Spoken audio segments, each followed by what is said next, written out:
We've got to get the narcs out of football, Jim. We've got to get the piss ants out of the game. Hello, everyone. Welcome to the Wednesday edition of Eddie and Jimmy on Tapped Media. And you can find us, Jim, on Eddie and Jimmy at tappedmedia.com.au. I'm Eddie McGuire. That is Jimmy Bartel.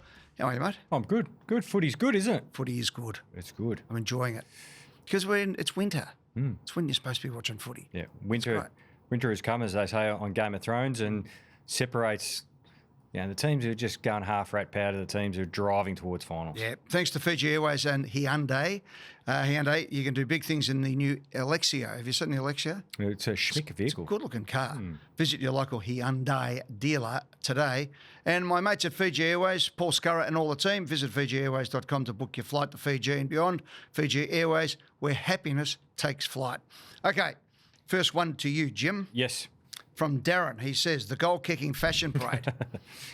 No, it's a pageant, isn't it? A pageant? Yes. Is it just me, or has the pre-kick routine got completely out of hand?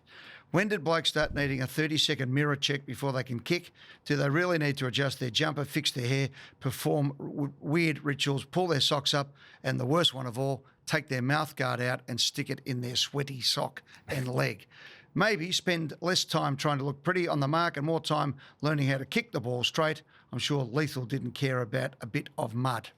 Well, I'm not going to, of course, make a big defence of the players, but they're looking up at the big screen. So when you think they're checking on themselves, that's where the actual clock is up. So they look up there and they can say, I've got 20 seconds left. A lot of players use it to draw in some big, deep breaths. So they're tucking their jumper in. Some of them are taking the mouth guard out because they prefer to kick without to get their deep breath in. But as long as it's part of their routine that they do every single time, I don't have a problem. Gone too long. What do you mean too long? We only get 30 seconds. It's back to 20 or 15. It's gone too long. It's a lot quicker than back in the day where players took a minute, but 2 minutes. But here's what else happens now. They didn't have a minute between goals to get their breath. What do we bring out? An oxygen tent for them? It's 30 It's a game seconds. of attrition. 30 seconds. What do they do all pre-season? Train. It's 30 seconds. No, but everyone's taking 30 seconds. That's why the game's going for 5 hours. I can it was another knee-jerk reaction to the AFL on Matthew Lloyd back in the day. And now, why they're going on with this palaver is they've got to fill in the 30 Have you seconds. blamed the Velvet on this? Because they're told, go back, take the 30 seconds, allow everyone to set up, let everyone to get their breath, all that sort of routine. And by the time they look up, they've psyched themselves out and they can't kick it. Go back, have a look at the routine of the great goal kickers over these. They took longer than 30 seconds. No, Peter McKenna didn't. Tony Lockett didn't. Peter Hudson didn't. No, back in the early days, you turn around. Bernie Quinlan would go back, line up, get his momentum, put it through. They're not. Some of these blokes haven't got the mental on the list of things to speed up the game. Seconds. On the list of things to speed up the game, I've got that about 6 or 7. Mate, these days there's more goals being kicked. There's more 45-minute breaks between every goal, so the ads happen, and we've got 30 seconds as somebody lines up and then passes it off. I'll give you a couple of other things. The umpire waving around behind them, I'm coming out this way. Just throw the thing up. Yeah, stand back and throw it up and stay out of the way. Waiting for Ruckman to come over. Ball it up. That's why you have ruck rovers. And it's pretty simple. Hang on, there's 3 in the air. Oh, there's 2 of that jumper. It's a free kick again. That's it. Yep. Count to 2. So there's a couple. The unnecessary reviews just to get the sponsor's product in. There's another one. No, it's not necessarily unnecessary, though. Well, yeah, it's unnecessary. Some of them are getting a clip. I'm giving it. I'm not, by the way. I'm not. So there's 3 immediately off the top of my head. Yeah, but, mate, this... I'm watching players... stopping the game for cramp. I'm watching players every 5 minutes get a mark and go back and spend all the time, and you can see their eyes going crossed because the pressure comes on them. Go back, put it through. Yeah, but I already just listened for stopping the game just for someone to tell. Make it 5 and we're all in agreement. I'll drop it 28 seconds. Does that make you happy? Notice I said agreement, not agreeance. Agreeance? In vigorous agreeance? Agreement, yeah. Anyway. Is that a bugbear of yours? Yeah, it is, yeah. It's like the proliferation of jersey coming into our game. Right? And tragics. No, you're a fanatic, you're a barracker, and it's a jumper or a Guernsey. That's it. That's where I'd be dishing out the fines. Running into umpires, I'd be fixing that up. Right. Mine's putting gate on anything that seems controversial. Yeah, I know. How cliched is that? Something gate. Siren gate and this gate. everything else, yeah. Just think of something new. Yeah. because the Watergate was actually the name of the hotel. The Watergate Hotel. Correct. It wasn't the Water Hotel, therefore it was Watergate. Yeah. No. Yeah, Water Hotel Gate. Watergate Gate. Yeah, gate. Righto. Next one's from you. Yes. Regarding the Shane Warne stand, Eddie, the Herald Sun is reporting the MCG has appointed a design firm at a Correct. cost of $2 billion for the Shane Warne stand. Wouldn't it be a smarter idea to do away with the hotel and rebuild the entire stadium with a canopy roof for $4 to $5 billion? The government could find private companies to fund the construction of the hotel and improve the surrounding areas, like what has happened at Manchester City in the UK. Has Brett been reading my mind? Maybe. Brett McGuire. No, it's all that has been considered. I don't think they'll knock over the whole ground.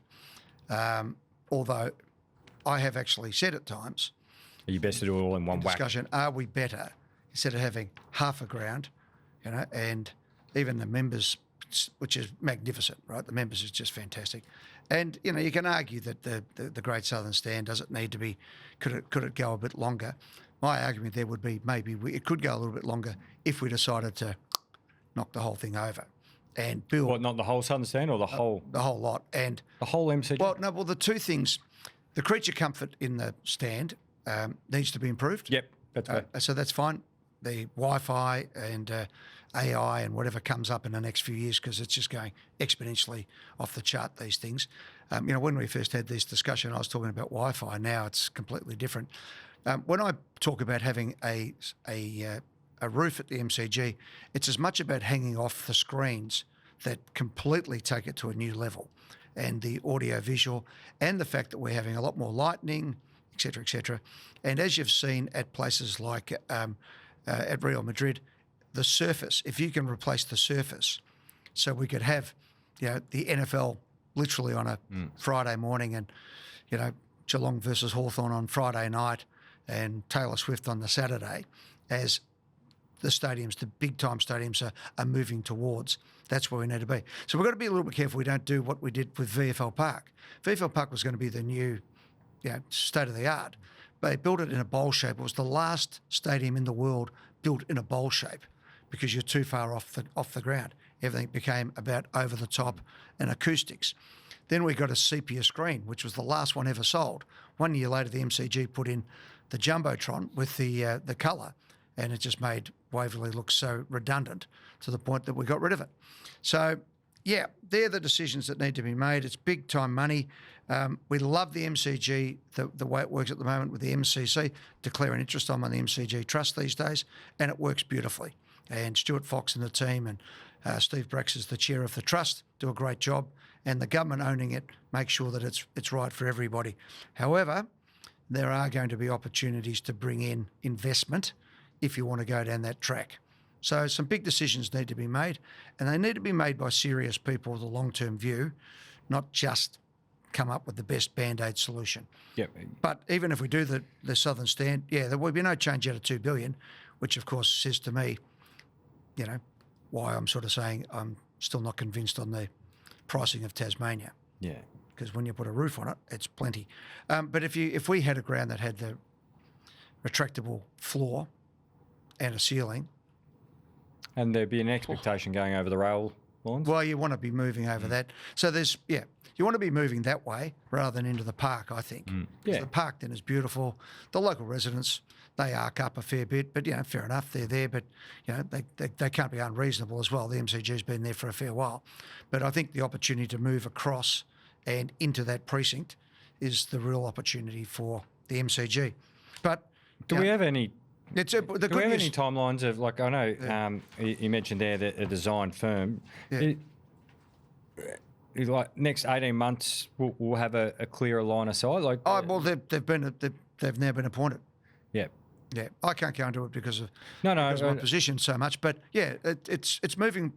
It's moving in the trajectory that it needs to move. Okay. And it's being really well run, and there's no point screwing what the price is. The price will be what the price is. Okay, and don't forget, these aren't sunk costs. You actually make money off the back of these things. There's 150,000 people on a waiting list at the MCG. Oh yeah, it's a good setup. Oh, yeah, and we fill it nearly every other week. Right, I'm going to ask you this one. Rook. The dissent rule. There is so much dissent towards umpires again. Has the rule been removed, relaxed or left open to adjudicate at an umpire's discretion? When the dissent rule was first brought in, it made the game easier to watch. The amount of arm waving and mentioning to umpires of possible free kicks is a blight on the game. And I suppose the coach is having a crack as well. Watch any Geelong game and you'll see players' arms waving and players yelling for free kicks. You might even see Jeremy Cameron telling the umpire where the mark should be for the opposition to stand. In my opinion, when this rule was brought in, it made for better watching, took the gathering around the umpire trying to create a free kick out of the game. Either the AFL needs to reapply this rule to take confusion out of the game or remove it. Your thoughts? Before we go into the nitty-gritty of this, I agree with Brooke. Yeah, it has crept back in. What happened? Yeah, it has been relaxed. But they've also... I mentioned this when we spoke about the umpires, is not rule of the week, but they've got so many different rules to interpret. Like, you can forgive them for, some of them dropping down the batting lineup while they're in the speed of the game. So, and I feel like this is one that's just dropped down the batting lineup because they're watching for hands in the back, holding the ball or incorrect disposal, all sorts of stuff. So I just think it's probably not front of mind. But we can just simplify the whole thing again. Don't abuse the umpire. Don't point to the scoreboard. Don't wave your arms around. You can show anguish that you can wave a free kick. I reckon the pointing the scoreboard's dropped a fair bit. I think that everyone's just looking up at it now. Yeah, they're looking. Yeah. Which they okay, I mean, I'm not overly fussed with it, but I think we need to pull back on that. But the rest of it, if the umpires were standing in the right positions, not running up and down, not putting themselves under pressure, and able to make clear, concise calls. Speaking of for less of the dissent.